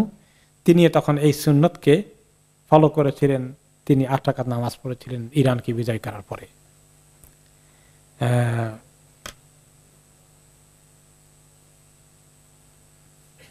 এরপরে উম্মে হানি ঘরে যখন উঠছেন তিনি এসে, এই সময় উম্মে হানির 2 জন প্রতিবেশী ছিল, তারা দৌড়ে এসে উম্মে হানির ঘরে ঢুকলো, যে তাদেরকে ধাওয়া করছিলেন। তারা হয়তো একটু উল্টাপাল্টা করেছে, মুসলিম বাহিনীকে অ্যাটাক করার চেষ্টা করেছিল। পরে যখন আলী রাদিয়াল্লাহু আনহু তাদেরকে ধাওয়া করেছেন, ধাওয়া খেয়ে এই 2 জন উম্মে হানির ঘরে এসে ঢুকছেন, এসে বলে যে উম্মে হানি আমাদেরকে বাঁচাও বাঁচাও। পিছন দিকে দেখেন যে আলী রাদিয়াল্লাহু আনহু তাদেরকে ধাওয়া করছেন। ওকে, তো রাসূলুল্লাহ সাল্লাল্লাহু আলাইহি ওয়াসাল্লাম বলেন যে قالت ذهبت الى رسول الله صلى الله عليه وسلم عام الفتح فوجدته يغتسل, তিনি তখন আমার ঘরে গোসল করছিলেন এবং ফাতেমা রাদিয়াল্লাহু আনহা একটা কাপড় দিয়ে ওনাকে এভাবে পর্দার ব্যবস্থা করে দিচ্ছিলেন। আমি সালাম দিয়েছিলাম, তারপরে সালাম দেওয়ার পরে রাসূল সাল্লাল্লাহু আলাইহি ওয়াসাল্লাম বলছিলেন যে কে সালাম দিল? তিনি বলছেন উম্মে হানি, আপনার ফুফু। তখন নবী করিম সাল্লাল্লাহু আলাইহি ওয়াসাল্লাম ওনাকে ওয়েলকাম করলেন। এরপরে গোসল শেষ হয়ে গেলে তখন তিনি বলেন যে জামা ইবনে উম্মি আলী ইবনে আবি তালিব আন্নাহু কাতিলুন রাজুলান কাদ আজাতুহু ফুলান ইবনে হুবাইরা, যে অমুক ইবনে হুবাইরা যার কথা একটু আগে গিয়েছিল, এরকম আর আরেকজন তাকে ধাওয়া করেছে আলী। এখানে একজনের কথা আসছে, আরেক জায়গাতে 2 জনের কথা আসছে, যে আমি তাদেরকে আশ্রয় দিয়েছি যে অসুবিধা নাই, আমি আল্লাহ নবীকে বলে তোমাদেরকে নিরাপত্তা দেব, আমি কথা দিয়েছি ইয়া রাসূলুল্লাহ। এখন আলী আসে তাদেরকে ধাওয়া করে মেরে ফেলার জন্য, আপনি থামান থামান এটা। তখন নবী করিম সাল্লাল্লাহু আলাইহি ওয়াসাল্লাম বলে দিলেন কাদ আজারনা মান আজারতি ইয়া উম্মে হানি, উম্মে হানি আপনি যাদেরকে নিরাপত্তা দিয়েছেন আমি তাদেরকে নিরাপত্তা দিয়ে দিলাম। আলী রাদিয়াল্লাহু আনহু পিছু টান দিলেন, আর আগালেন না। এরপরে রাসূলুল্লাহ সাল্লাল্লাহু আলাইহি ওয়াসাল্লাম এখন গোসল টোসল করে তিনি এখন রেডি হয়ে আসছেন, তিনি এখন মসজিদে হারামে ঢুকলেন। মসজিদে হারাম যখন ঢুকেন, ওনার আগে পিছে বিশাল সাহাবীদের বাহিনী, নাম্বার কত? 10,000। মাশাআল্লাহ, তখন তো মসজিদের এত বড় সাইজও ছিল না, বিশাল বাহিনী ওনার আগে পিছে চতুর্দিকে ঘিরে আছে। তিনি ঢুকলেন, মুহাজির আনসার সবাই ওনার আগে পিছিয়ে, বাকিরা ওনার দূরে, এবং সবাই মিলে তখন তাকবীর দিচ্ছেন, লা ইলাহা ইল্লাল্লাহ কালিমা পড়ছেন, লা ইলাহা ইল্লাল্লাহ আল্লাহু আকবার, এইভাবে তাকবীর চলছে। তিনি সর্বপ্রথম আসলেন, হাজের আসওয়াদের কর্নারে গেলেন। হাজের আসওয়াদকে তিনি ওনার হাতে যে লাঠি ছিল ওইটা দিয়ে তিনি টাচ করে লাঠির আগা চুমু দিলেন। তখন হাত দিয়ে ধরলেন না আর, কারণ নামতে হবে ওনার, উনি তখন সাওয়ার আছেন, এটা জায়েজ আছে। কোনো কোনো সময় এটা তিনি করেছেন যে তখন লোকেরা যখন তাওয়াফ করতে কেউ হেঁটে করতো, কেউ সাওয়ার হয়ে করতো। তো কোনো কোনো সময় রাসূলুল্লাহ সাল্লাল্লাহু আলাইহি ওয়াসাল্লাম যখন তাওয়াফ করেছেন সাওয়ারি হয়ে, তখন তিনি লাঠি দিয়ে টাচ করতেন হাতের আসকাতে এবং লাঠি দিয়ে চুমু দিতেন। অতঃপর তিনি টাচ করার পরে লাঠি দিয়ে চুমু দিয়ে এরপরে তিনি 7 চক্কর তাওয়াফ করলেন। তখনও কাবার ভিতরে 360টি মূর্তি রয়ে গেছে। তিনি আগে তাওয়াফ সেরে নিলেন। তবে কিছু বাইরে টাইরেও কিছু মূর্তি টুর্তি লটকানো ছিল, যদি ওনার লাঠিতে কুলিয়েছে ওগুলা দিয়ে মূর্তিগুলাকে অ্যাটাক করছে ওনার লাঠি দিয়ে। আর বলতেন তখন অকুল জা আল হক ওয়া যাহাক আল বাতিল ইন্নাল বাতিলা কানা যাহুকা। আর বলতেন, হে নবী আপনি বলেন আল্লাহর আয়াত সূরা আল ইসরার 81 নম্বর আয়াতে, হক এসেছে, বাতিল পরাভূত হয়ে গেছে, বাতিলের পরাজয় নিশ্চিত, বাতিল পরাভূত হওয়ার জন্যই আসে। এই আয়াতটা এবং সূরা সাবার 49 নম্বর আয়াতে সেটাও তিনি পড়ছিলেন, কুল জা আল হক ওয়া মা ইউবদিউল বাতিল ওয়া মা ইউঈদ। হক এসেছে, বাতিল আর এখন আর বাইর হতে পারবে না, প্রকাশিত হতে পারবে না, এবং এই বাতিল আর কোনোদিন তার সুযোগ আর আসবে না। এইভাবে করে তিনি দুটো আয়াত পড়তেন। তারপরে তিনি লাঠি দিয়ে যখন কোনো মূর্তির দিকে এভাবে ইশারা করতেন, আঘাত করতেন, এমনকি ইশারা করলেও ওই মূর্তিটা হুমড়ি খেয়ে পড়ে যেত। এভাবে করে বাইরে সবগুলো মূর্তি যেগুলো লটকানো ছিল বা ওয়াল দিয়ে, তখন তো এরকম ওয়াল ছিল না, হালকা ওয়াল, বাইরে ভিতরে সবই দেখা যেত, গুতা দিয়ে প্রায় সবগুলোই ফেলে দিলেন, মূর্তি একটাও রাখেন নাই। অতঃপর নবী করিম সাল্লাল্লাহু আলাইহি ওয়াসাল্লাম বললেন, মূর্তি তো সব শেষ করলাম, বাইরে থেকে যেগুলো লটকানো ছিল, এখন ভিতরে ওরা ড্রয়িং করেছে, আর্ট করে করে বিভিন্ন মূর্তি এঁকে রেখেছে, এগুলোকে ক্লিন না করা পর্যন্ত তিনি কাবার ভিতরে ঢুকবেন না। ওনার খেয়াল তিনি কাবার ভিতরে ঢুকে একটু নামাজ পড়বেন। তখন তিনি ওসমান ইবনে তালহা, যিনি মক্কায় ছিলেন, তার কাছে ছিল এই চাবি, তিনি মক্কার একজন অন্যতম কর্মকর্তার মতো, তাদের হাতে ছিল কাবার ঘরের দরজার চাবি ওনাদের হাতে, অনেক আগে থেকে তাদের হাতে, এটা ওই বংশের মধ্যে আছে। তিনি বললেন চাবিটা নিয়ে আসো। তো ওসমান ইবনে তালহা চাবি নিয়ে আসলেন, তার মায়ের কাছে গেলেন। তো চাবিটা তার মায়ের কাছে রাখছিলেন। তো কাফের হিসাবে ওনারা তখন মক্কায় আছেন। তো মাকে বললে যে মা চাবি দাও, নবী করিম সাল্লাল্লাহু আলাইহি ওয়াসাল্লাম চাবি চাচ্ছেন। তো মহিলা দিতে চাইলেন না। তারপরে উনি বলেন, না দিলে তো মা অবস্থা কাহিল, মক্কা তো বিজয় হয়ে গেছে, সবাইকে উনি নিরাপত্তা দিয়ে দিয়েছেন, আমরা কেউ এখন নন কোপারেশন করলে এটা পরিণতি খারাপ হবে। মা মা চাবি দিতে বাধ্য হলো, দিলেন, নিয়ে আসলেন। নবী করিম সাল্লাল্লাহু আলাইহি ওয়াসাল্লাম দরজা খুললেন এবং ওমর ইবনে খাত্তাব রাদিয়াল্লাহু আনহুকে বললেন, তুমি আগে ঢুকো ওমর, যত পিকচার যেগুলো ড্রয়িং করা আছে বিভিন্ন মূর্তির, এগুলো সব মুছে ফেলো, ওয়ালের মধ্যে পিকচারগুলো এইভাবে করা আছে, বিভিন্ন পিকচার। যতদূর পারেন ওমর রাদিয়াল্লাহু আনহু পানি টানি দিয়ে মোটামুটি অনেকগুলো মোছার চেষ্টা করেছেন। তারপরে ওমর রাদিয়াল্লাহু আনহু বলছেন, এবার আসেন ইয়া রাসূলুল্লাহ। তখন তিনি ঢুকলেন, তারপরে ঢুকে দেখলেন যে কিছু এখনো রয়ে গেছে, যে কাঠ দিয়ে বানানো কবুতর আছে, এটা একটা মূর্তি। ওকে, এটাকে নিজের হাতে ভাঙলেন, ফেলে দিলেন বাইরে করে।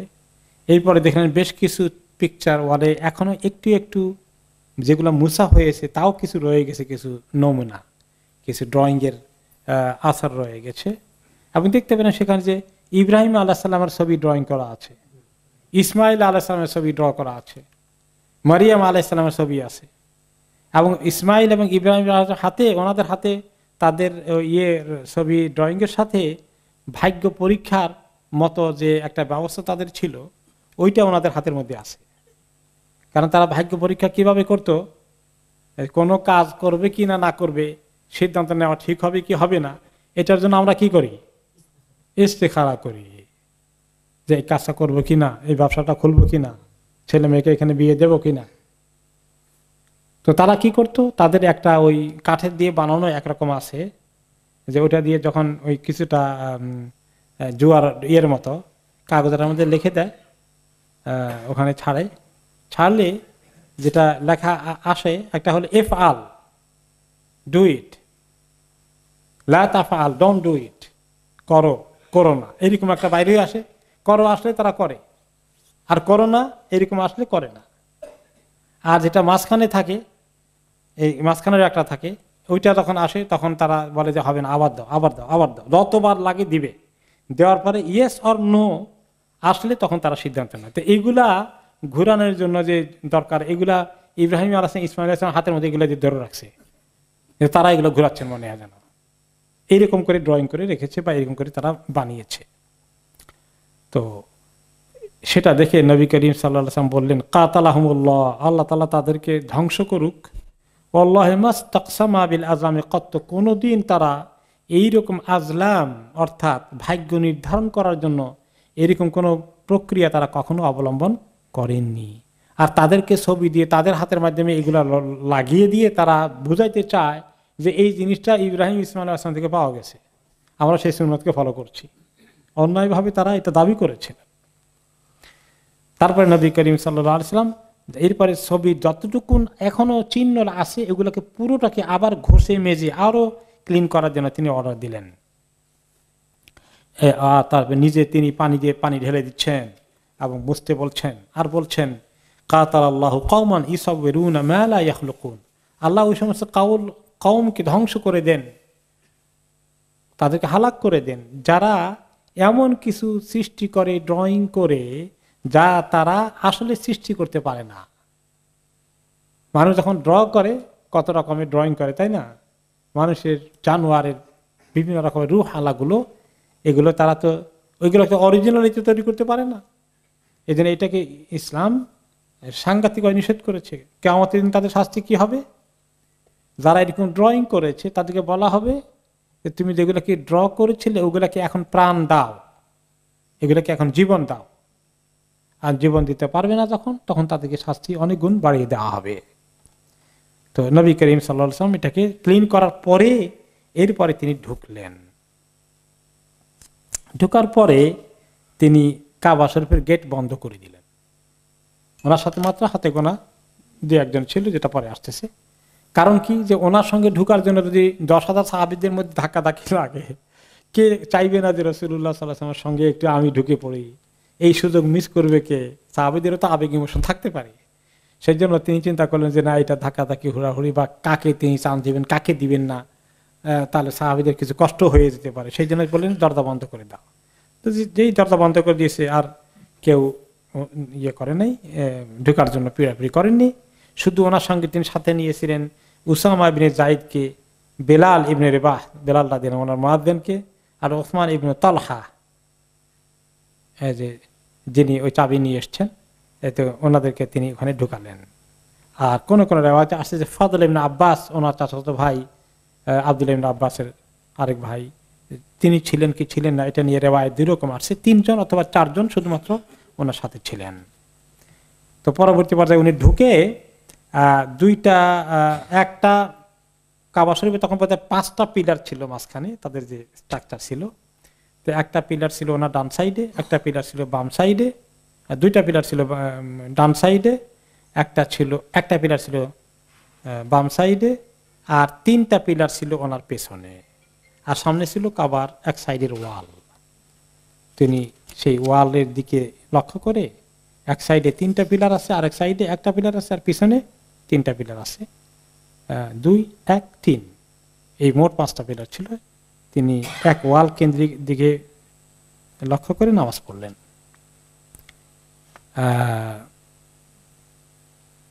2 রাকাত নামাজ পড়েছিলেন শুধুমাত্র।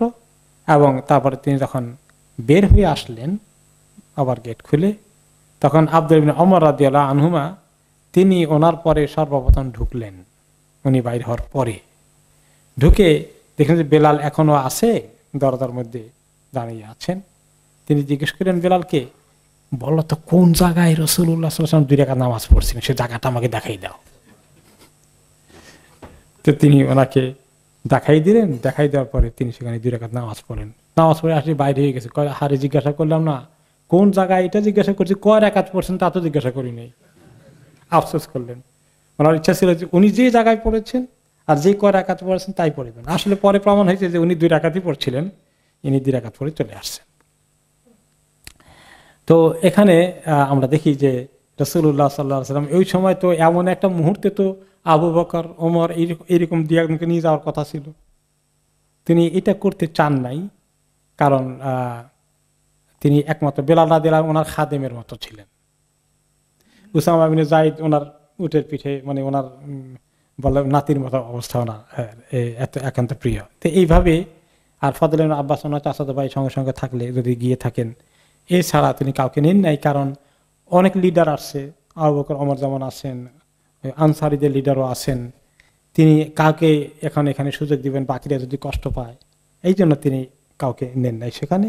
আর বেশি লোক দেওয়ার যেহেতু জায়গা নেই, সেজন্য তিনি আবার ওখানে যাওয়াটা যে খুব ফজিলতের, যাইতেই হবে এটা প্রমাণ হয়ে যাবে। আবার ওই ঘরের ভিতরে নামাজ পড়া আর কাবা ঘরের বাইরে নামাজ পড়ার মধ্যে সওয়াবের দিক থেকে কোনো বেশ কম নাই, সেম, অতিরিক্ত কোনো সওয়াব নাই।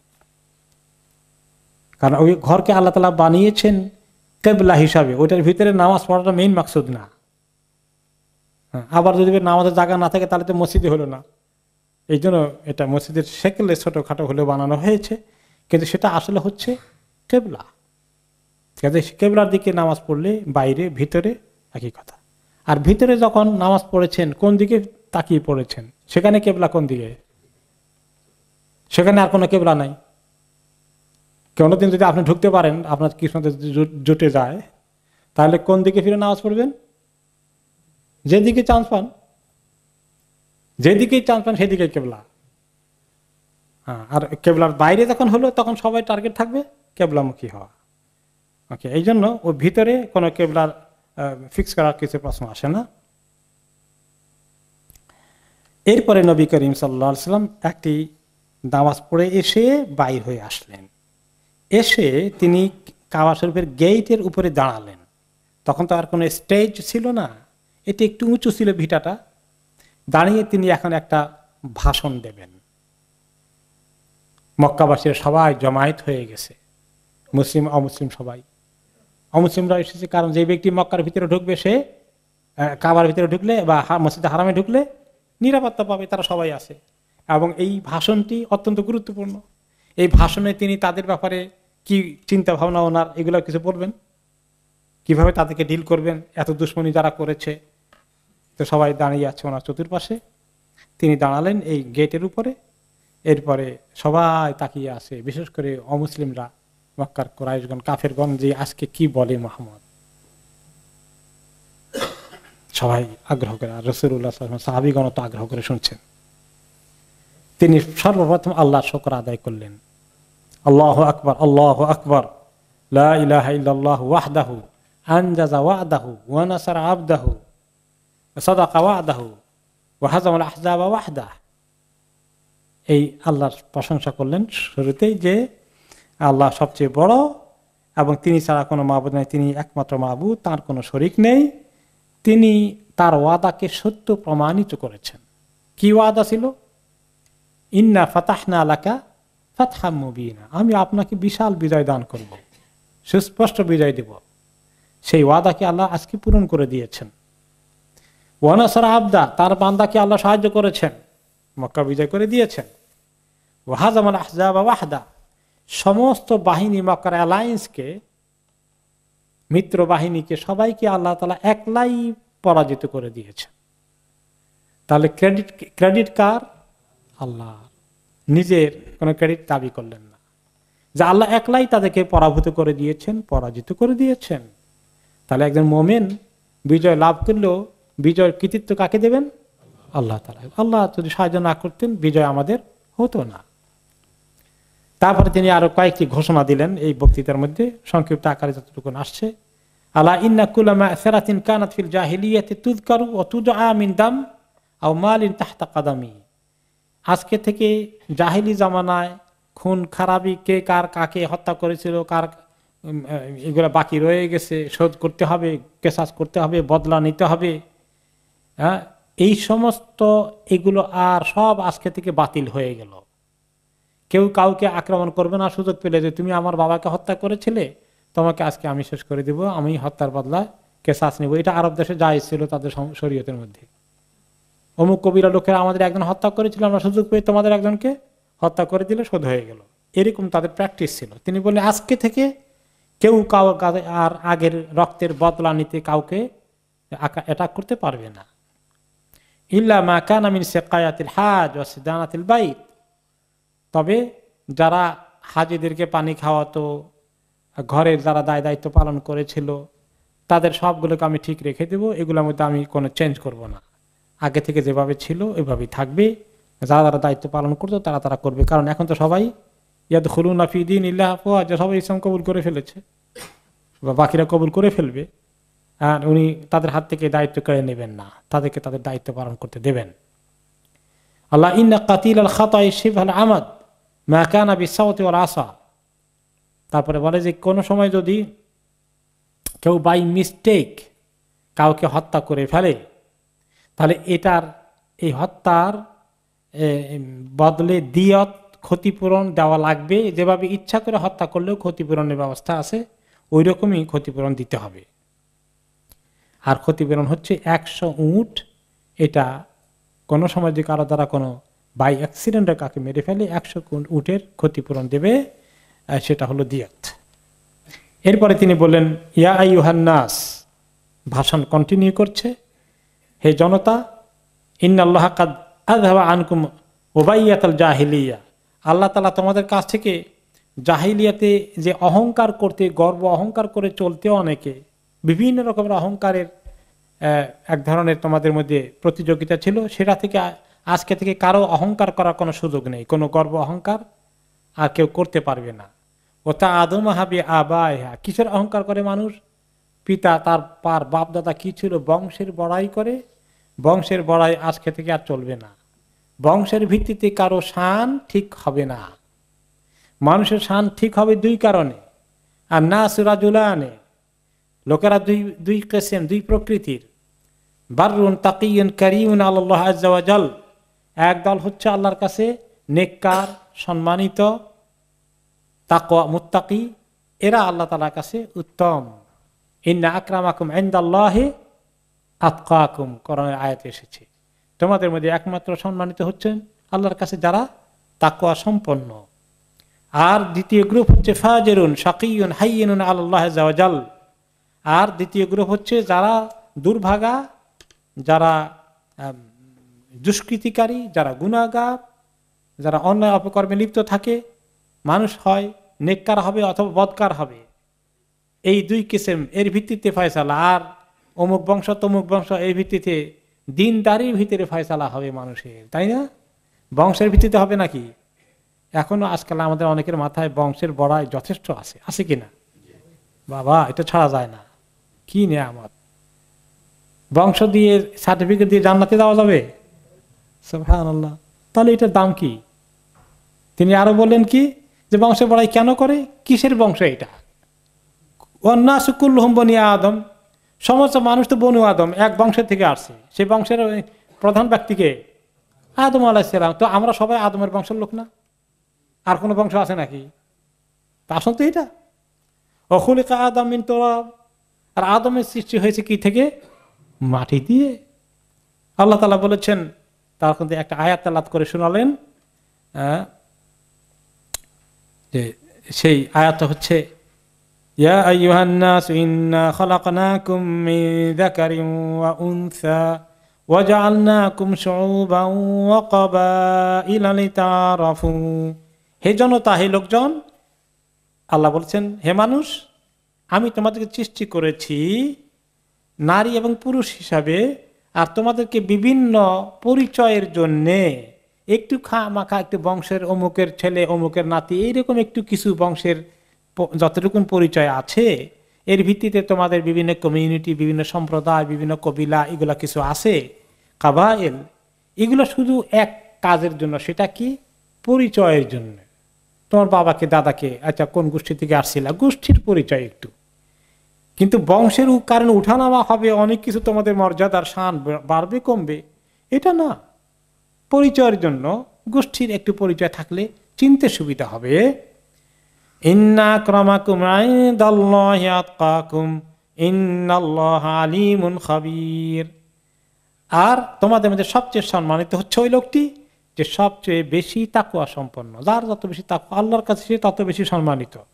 এখন কেউ যদি বলে, দেখেন আমি আপনাদের মধ্যে সবচেয়ে বেশি সম্মানিত কারণ আমার তাকওয়া বেশি, এ লোকের তাকওয়া আছে? তাহলে এই কথা কেউ দাবি করতে পারে না যে আমার তাকওয়া আছে কাজেই আমি আপনাদের সবার মধ্যে বেশি সম্মানিত, এই কথা বলার রাইট আছে না। এই কথা যে বলে তার তাকওয়া আছে না নাই? টোটালি নাই। তাহলে বোঝা গেল আমরা কেউ জানি না কার তাকওয়া বেশি আছে। তাহলে কেউ নিজেকে সম্মানিত মনে করব না, আমরা মনে করবো সব মানুষ ভাই ভাই, সবাই আদম থেকে এসেছি, আমি আপনার থেকে একটু 1 ডিগ্রি উপরে আছি, 3 ডিগ্রি আপনি আমার থেকে নিচে আছেন। এই এরকম চিন্তা করাটাই অনইসলামী চিন্তা, এটা ইসলামী চিন্তা নয়। ইন্নাল্লাহ আলিমুল খাবির, তবে আল্লাহ সব খবর রাখেন, সব জানেন কার তাকওয়া আছে। তুমি তো মনে করো আমার তাকওয়া বেশি, কাজে আমার বেশি সম্মান হওয়া দরকার, তুমি এটা দাবি করলে হবে না। আমি জানি কার তাকওয়া বেশি আছে। আর তাকওয়ার আলো কখনোই মনে করে না যে আমি অনেক বড় মুত্তাকি হয়ে গেছি। যে এরকম মনে করে সে নিশ্চয়ই মুত্তাকি নয়। তারপরে তিনি বললেন লা ইয়ানতাহিয়ান্না আকওয়ামুন ফাকরাহুম বিরিজালিন, কিছু লোক এখনো যারা বংশের বড়াই করে, বাপ দাদার দোহাই দেয়, আমার বাবা কি ছিল, তোমার বাবা চৌকিদার ছিল, আমার বাবা কোনদার ছিল, এগুলো যারা বলা বলি করে তারা যেন খবরদার এই সমস্ত বংশের বড়াইকে বন্ধ করে। আও লা ইয়াকুনুন্না আহওয়ানা ইনদাল্লাহি মিন ইদ্দাতিহিম মিনাল জয়লান, তা না করে কেউ যদি এরকম এখনো অহংকার করতেই থাকে, তাহলে মনে রেখো আল্লাহ তাআলা তাকে এই পোকার মতো করে হিসাব করবেন। পোকা হচ্ছে যে তেলা পোকা জাতীয় জিনিস আছে না, অথবা এই জাতীয় পোকা মাকড়, যে আল্লাহ তাআলার কাছে তার মর্যাদা হবে পোকা মাকড়ের মতো, যেগুলো দিয়ে তোমরা যেগুলো ময়লার মধ্যে ঘোরাঘুরি করে, ময়লার মধ্যে ওই যে গোবরের মধ্যে থাকে, মানুষের বর্জ্যের মধ্যে থাকে, থাকে না এই পোকাগুলো, কি পোকা বলে এগুলোকে বাংলায় আই ডোন্ট নো। এরকম ছোট ছোট পোকাগুলো ময়লার মধ্যে, পায়খানা গোবরের মধ্যে থাকে, যে তা না হলে আল্লাহর কাছে এরা এইরকম নিচু হয়ে যাবে যারা বংশের বড়াই করে। কত নিচু এক্সাম্পল দিলেন। তারপরে তিনি আরেকটু বললেন আইয়ুহান নাস ইন্নাহু মা কানা মিন হিলফিন ফিল জাহিলিয়া ফাইনাল ইসলাম লাম ইয়াজিদু ইলা শিদ্দাতান ওয়ালা হিলফা ফিল ইসলাম, যে জাহিলি জমানায় যারা ভালো ভালো কাজের জন্য বিভিন্ন রকমের চুক্তি করেছিলেন, সবাই মিলে যেমন হেলফুল ফুদুল করেছিলেন ওনার সামনে, অন্যায়কে রোখার জন্য চুক্তি করেছিলে, মানুষের উপকারের জন্য সোশ্যাল ওয়ার্কের জন্য তোমরা ভালো ভালো এগ্রিমেন্ট করেছিলে, এগুলো এখনো কন্টিনিউ করবে, ওগুলাকে আমি বাতিল করে দেব না। ওয়ালা হিলফা ফিল ইসলাম, কিন্তু ইসলামে ঢোকার পরে এরপর থেকে কোন কবিলার মিত্র হবে, যুদ্ধ লাগলে কে কার পক্ষ নেবে, এই জাতি এখন আর করতে পারবে না, কারণ সবাই ইসলামে দাখিল হয়ে গিয়েছে। এখন অন্যায় কাজে, আক্রমণ করার কাজে কেউ কারো সঙ্গে চুক্তিবদ্ধ হওয়া, এটা এখন থেকেই শেষ। এরপরে তিনি বললেন মান আসসামা মিন আহলিল কিতাবাইনি ফালাহু আজরুহু মাররাতাইন, ঘোষণা করে দিলেন যে ব্যক্তি কোন ইহুদি বা খ্রিস্টান আহলে কিতাবের পক্ষ থেকে যদি কেউ ইসলাম কবুল করে, আল্লাহ তাআলা তাকে ডাবল রিওয়ার্ড দিবেন, ডাবল সওয়াব দিবেন। কারণ কি, আগে এক নবীর অনুসারী ছিল, এখন আরেক নবীর অনুসারী হয়ে গেছে, তাদের জন্য অতিরিক্ত মর্যাদা আল্লাহর কাছে থাকবে। ওয়ালাহু মিসলুল্লাযী লানা, আর ইসলাম কবুল করার পরেই আমাদের সঙ্গে তার হক এক হয়ে গেল, আমাদের দানাপানা তাদের দানাপানা সমান হয়ে গেল। তার ওইটা করা উচিত যা আমাদের উপরে দায়িত্ব, তার ওইটা পাওয়া উচিত যা আমরা পাওয়ার দায়িত্ব। আর যে ব্যক্তি মুশরিক ছিল, মূর্তি পূজারী ছিল, এখন ইসলাম কবুল করলো, তার পুরস্কার আল্লাহর কাছে অবধারিত হয়ে আছে, তার ক্ষেত্রেও আমাদের সঙ্গে তার অধিকার সমান। দানাপানার ক্ষেত্রে আমাদের যে রাইট আছে তাদেরও সেই রাইট আছে, আমাদের যে দায়িত্ব আছে তাদেরও সে দায়িত্ব আছে। এরপরে তিনি এবার কোরাইশদেরকে লক্ষ্য করে বললেন, এই কোরাইশের লোকজন, ইয়া মাশারা কুরাইশ মা তারাউনা আন্নী ফাইলুন বিকুম, আমি তোমাদের সঙ্গে কি ব্যবহার করব বলে তোমরা এখন আশা করছো? আমি কি করব বলে মনে করছি এখন তোমাদের সঙ্গে? ক্বালু খাইরান আখুন কারীম ইবনু আখিন কারীম, তারা বলল আমরা তো ভালো ছাড়া কিছু মন্দ আশা করছি না, আপনি আমাদের একজন কত উত্তম একজন ভাই, কত উত্তম একজন আমাদের ভাইয়ের ছেলে সন্তান, আপনি নিশ্চয়ই কোনো খারাপ সিদ্ধান্ত আমাদের উপরে এই মুহূর্তে চাপিয়ে দেবেন না। নবী করিম সাল্লাল্লাহু আলাইহি ওয়াসাল্লাম বললেন আকুলু লাকুম কামা ক্বালা ইউসুফ লিইখওয়াতিহি, আমি তোমাদেরকে বলবো ওই কথাই যেটা ইউসুফ আলাইহিস সালাম তার দুশমনি করা ভাইগুলোকে যখন নিয়ে আসছিলেন, ভাইরা যখন টের পেল যার সঙ্গে বাদশার সঙ্গে কথা বলছে আসলে তো উনি বাদশাহ না, উনি কে? আমাদেরই ভাই ইউসুফ, যাকে কুয়ার মধ্যে ফেলে দিয়েছিলাম। এই অপরাধী ভাইগুলোকে টের পাওয়ার পরে ইউসুফ আলাইহিস সালাম কি মন্তব্য করেছিলেন? আমি সেই মন্তব্য করব। ইউসুফ আলাইহিস সালাম কি মন্তব্য করেছিলেন? লা তাসরিবা আলাইকুমুল ইয়াউম, আজকে আমি তোমাদের এগেইনস্ট কোনো প্রতিশোধ নেব না, তোমাদের উপর কোনো প্রতিশোধ নেব না, যাও সবাইকে ক্ষমা করে দিলাম। ইযহাবু ফাআনতুমুত তালাকা, চলে যাও তোমরা, আজকে থেকে সবাই মুক্ত স্বাধীন, কারো গায়ে কেউ হাত তুলবে না, আর কারো ব্যাপারে আমি অ্যাকশন নেব না। ওই যে কয়জন ছিল ওই কয়জন তো তিনি আগেই বলে রাখছেন, সেটার ঘটনাগুলো পরে আসবে টাইম টু টাইম। বাকি তিনি জেনারেল অ্যামনেস্টি ঘোষণা করে দিলেন, সবাইকে তিনি মাফ করে দিলেন। সবাই খুশি হয়ে গেল এবং তারা নিশ্চিত হয়ে গেল, নিরাপদ হয়ে গেল। অথবা রাসূলুল্লাহ সাল্লাল্লাহু আলাইহি ওয়াসাল্লাম বাকি কি কাজ করলেন, আবু সুফিয়ান কি করলেন, এগুলো নিয়ে পরবর্তী পর্যায়ে আমরা শুনবো ইনশাআল্লাহ। মক্কা বিজয়ের মূল কাজ হয়ে গেল, কিন্তু তার আনুষঙ্গিক আরো কিছু জিনিস বাকি রয়ে গেছে, সেগুলো আগামী সপ্তাহের জন্য থাকলো ইনশাআল্লাহ। বিল্লাহি তাওফিক।